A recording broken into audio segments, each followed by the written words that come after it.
the Lord. Whew. We just had a touch from our Lord. I got to get myself composed here. It's okay. Oh, we should have recorded that message, Miriam. We should have recorded it.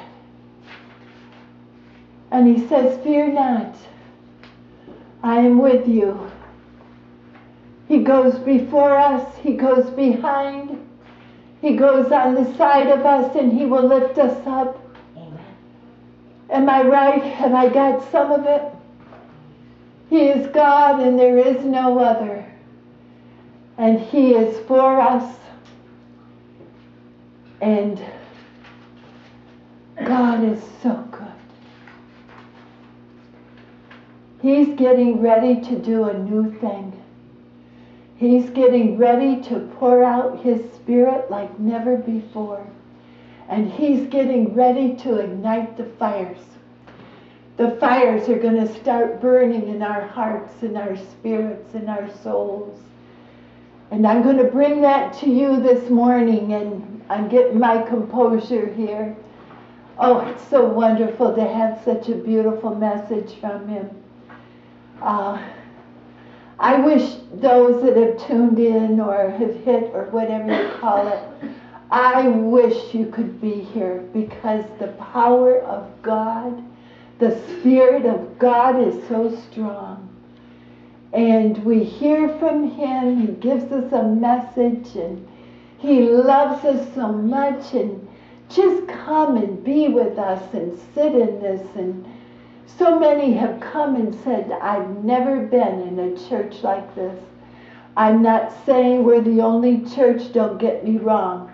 I've never felt God so strong in a church, in this little chapel by the river.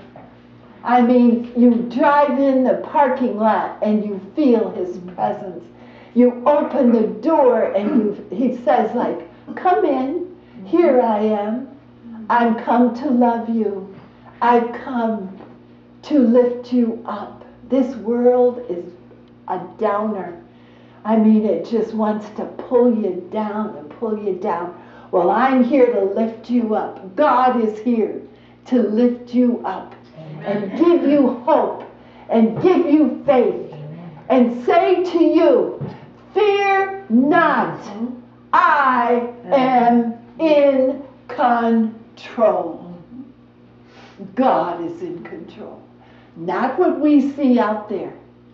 God, the God of Abraham, Isaac, and Jacob, is in control.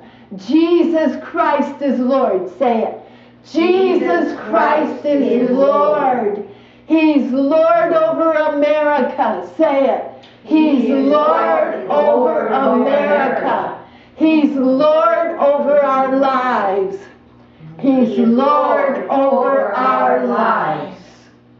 And we surrendered all today to him again. Again. I want you to turn to Matthew chapter 3. Matthew chapter 3, verses 1 through 12. I'm going to preach on the fire of God today. And I hope it ignites your spirits and your souls and your hearts. Oh my, oh my. God is on the throne, and prayer changes things. In those days came John the Baptist preaching in the wilderness of Judea. Boy, didn't he have some ministry. Bless his heart. I want to meet him one day, don't you? He's in heaven waiting for us. And saying, repent ye, for the kingdom of heaven is at hand. And I say the same thing.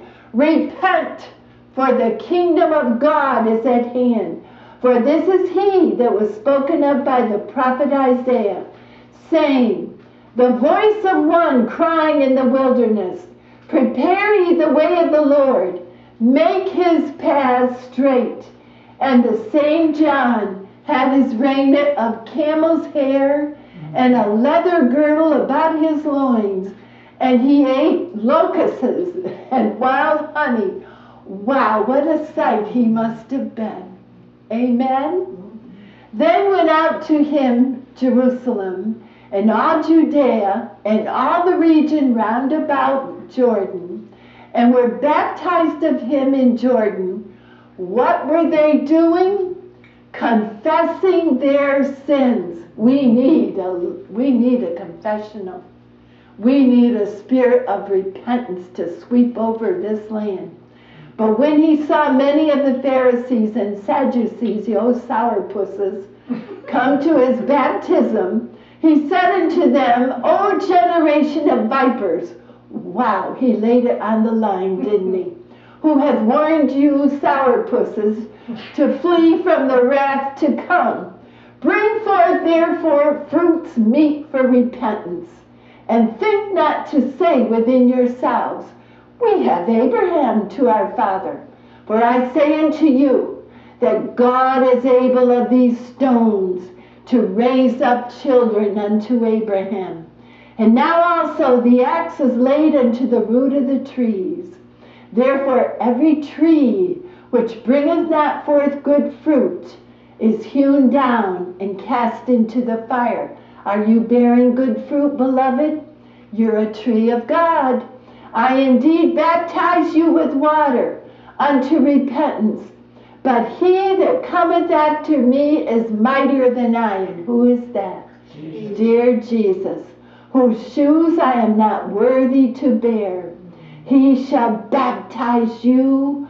Who baptizes you? With the Holy Ghost. Who baptizes you with the Holy Ghost? Jesus. And with fire. We need the fire. I indeed baptize you with water unto repentance, but he shall baptize you with the Holy Ghost and fire, whose fan is in his hand, and he will thoroughly purge his floor, and gather his wheat into the garner, but he will burn up the chaff with unquenchable fire. You see? Why is Pastor here? I don't want anybody to get burned up. I don't want anybody to go to hell. You see, may God add his richest blessings on the reading of his holy word, and may he ever be praised. For those of you who have the Holy Spirit, now take the fire. Jesus lived in the fire. He walked in the fire. He is saying today, church, I want to give you the fire. Saints, come and be filled with the fire of God. The scriptures describe heaven as a place of fire. When you think of fire in the Bible, you immediately picture hellfire, as well as you should, because it's true. There's a terrible place full of fire, and you don't want to ever go there. It's an awful place, and you never get out. You don't go on furlough. You don't get there and say, well, I only have to stay here so long. No, you never get out, only to be judged and put back. But the Bible also speaks of fire as God's means of purification, and as a symbol of God's purity and holiness. Let him burn up the chaff in your life today. Say, Lord, burn up all the chaff, jealousy, envy, hate. All of these, this is chaff today. Rage, going into rage, anger, maliciousness, gossip, critical spirit. That's chaff. And you want to get rid of it. If you're guilty of this today, give it to Jesus. That's why you're here today. And that's why you've tuned in out there in the world. In Revelation 15, verse 2, John describes fire upon heaven's floor. Listen to the words of God. And I saw as it were a sea of glass, mingled with fire. And them that had gotten the victory over the beast, and over his image, and over his mark, and over the number of his name, the Antichrist, stand on the sea of glass, having the harps of God. Who are these people? They are the great tribulation saints that have come out of the great tribulation. The church age has closed. We have been caught up. Go see the movie Left Behind. Nicolas Cage plays in it, brand new. I'm going.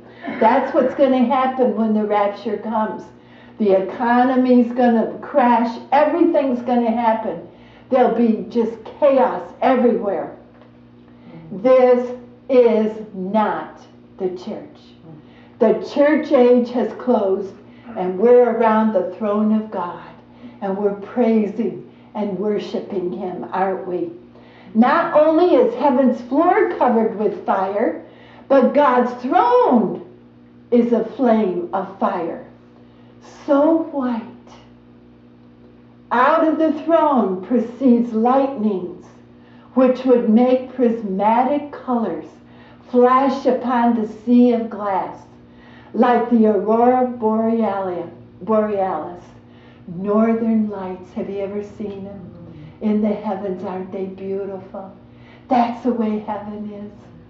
Bathed in color, bathed in beauty, bathed in glory of God. And the glory of God emanating, lighting up all of heaven. Hebrews 12:29. Oh, I want to go so bad. Oh, I want to go so bad. Speaks of God being a consuming fire. Imagine the awe that John the Apostle experienced in his Revelation visions when he saw the fiery sea and the fiery presence of God. According to scriptures, God the Father, God the Son, and God the Holy Spirit are all uniquely involved in the matter of fire. Did you know that? Some of you are going, no. Many times God's presence on earth was manifested through fire. Example, when God used dear Moses to deliver the children of Israel out of Egypt, out of bondage, out of the terrible life they were leading, he appeared as fire, as a pillar of fire by night, and a bright cloud by day. And you know what that tells us, beloved? The Lord's presence is sufficient to guide us and protect us wherever we may travel. He goes with us. Amen.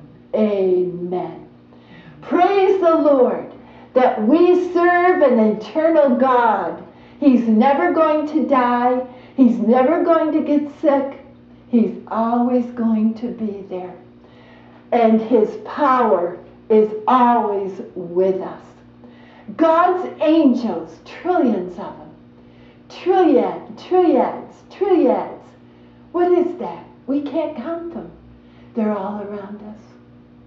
They're watching over us. They're keeping us safe from harm.